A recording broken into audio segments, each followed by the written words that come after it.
नमस्कार, वेब दुनिया की फटाफट बुलेटिन में आप सभी का स्वागत है और नजर डालेंगे आज की खास खबरों पर।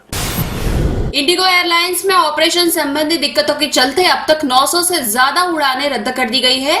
इस तरह अचानक बड़ी संख्या में उड़ानें रद्द होने की वजह से यात्री काफी नाराज हैं। इंडिगो ने सोशल मीडिया साइट एक्स पर बयान जारी कर कहा कि उनकी टीमें एमओसीए, डीजीसीए, बीसीएएस, एएआई और एयरपोर्ट ऑपरेटर्स की मदद से स्थिति सुधारने में लगी हुई है।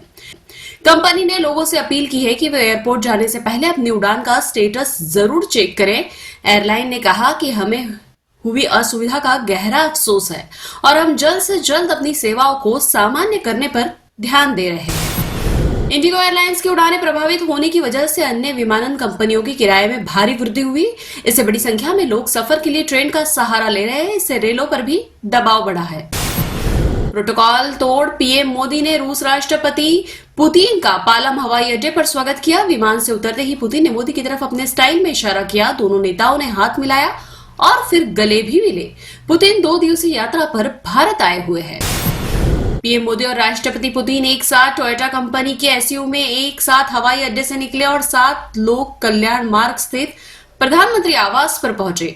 यहां दोनों नेताओं ने कुछ गिने चुने अधिकारियों के साथ रात्रि भोज किया। इस अवसर पर प्रधानमंत्री आवास को चमकदार लाइट्स और फूलों से सजाया गया था।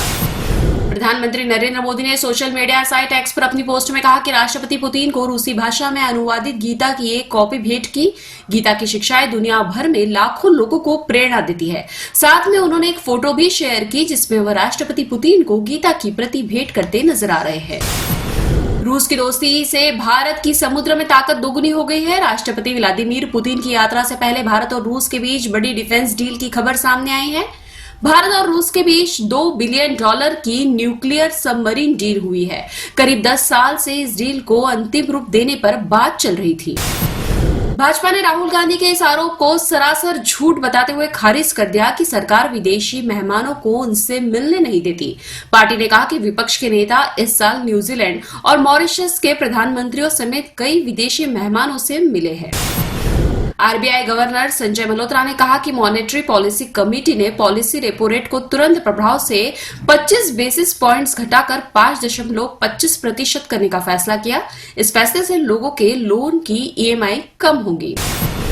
अहमदाबाद एयर इंडिया विमान दुर्घटना मामले में बड़ा खुलासा हुआ है। विमान के दुर्घटनाग्रस्त होने के बाद ब्रिटेन भेजे गए शवों को संभालते समय लंदन के शवगृह के कर्मचारी खतरनाक रूप से उच्च स्तर के विषाक्त पदार्थों के संपर्क में आए थे।